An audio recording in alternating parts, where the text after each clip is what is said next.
పల్నాడు జిల్లా అచ్చంపేట మండలంలో అక్రమ మద్యం స్వాధీనం. అచ్చంపేట మండలం మాదిపాడు పంచాయతీలోని కుంటిమద్ది గ్రామంలో ఒక ఇంట్లో అక్రమంగా నిల్వ ఉంచిన 72 మద్యం కేసులు స్వాధీనం చేసుకున్న సెబ్ పోలీసులు ఈ మద్యం టీడీపీకి చెందిన వారివి అని అంటున్నారు. 2 వ్యక్తుల్ని అదుపులోకి తీసుకున్న సెబ్ అధికారులు దర్యాప్తు చేసి వారిపై చర్యలు తీసుకుంటామని అధికారులు అంటున్నారు.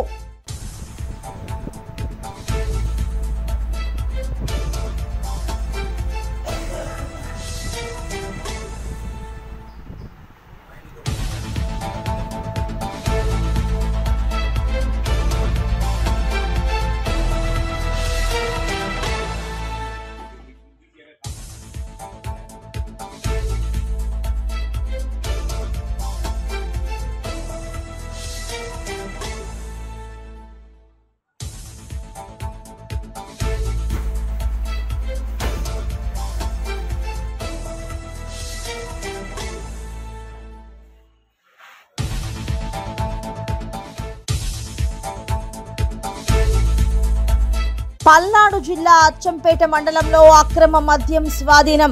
అచ్చంపేట మండలం మాదిపాడు పంచాయతీలోని కుంటిమద్ది గ్రామంలో ఒక ఇంట్లో అక్రమంగా నిల్వ ఉంచిన 72 మద్యం కేసులు స్వాధీనం చేసుకున్న సెబ్ పోలీసులు ఈ మద్యం టీడీపీకి చెందిన వారివి అని అంటున్నారు.